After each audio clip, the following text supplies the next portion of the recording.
A week later, you look at where the stock has, I don't know if I want to say settled, but are you pleased, satisfied with the valuation as such? You know, it's doing pretty well. It's been 17 years since we started. It's funny to see news articles that say direct listing failed because it sold off 15% from the highs. And it's a pretty good $22 billion failure. I'm feeling good about it. So, of course, the big question is, given that it's a direct listing, employees and investors can sell on day one. Have you sold? You know, you're allowed to sell up to 20% of your shares and take some liquidity. And I'm very bullish. I'm holding almost all of my shares.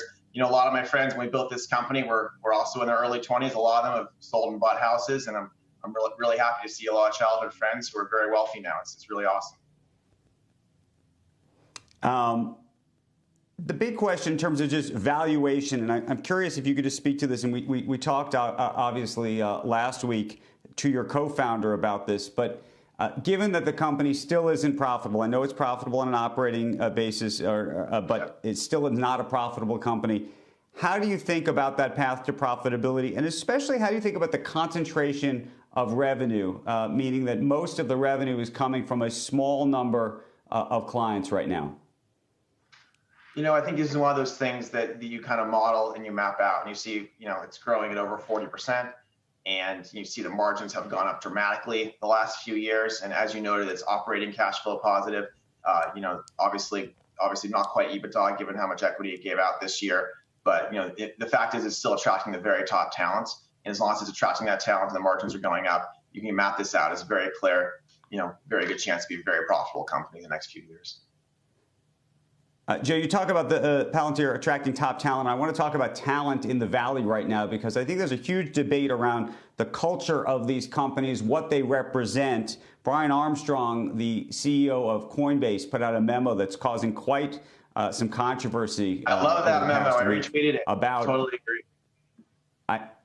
And Brian effectively made the argument, almost a Milton Friedman style argument, that corporations, and his in particular, should not be in the business of involving itself in policy, in politics, in social issues, and the like. And I ask about this because it's clearly something that a lot of other big tech companies have gotten involved in, and where you think the balance of that debate is going to land.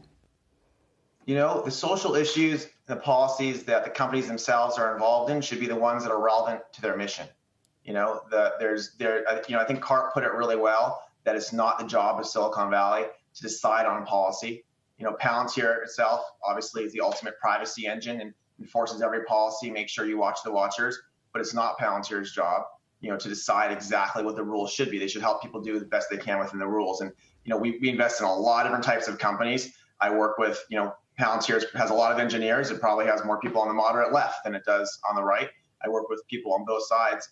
I think, you know, part of what defines a market in America is that we can work together on the goals of the company without having to beat each other's throats about policy disagreements all the time. Shepard Smith here. Thanks for watching CNBC on YouTube.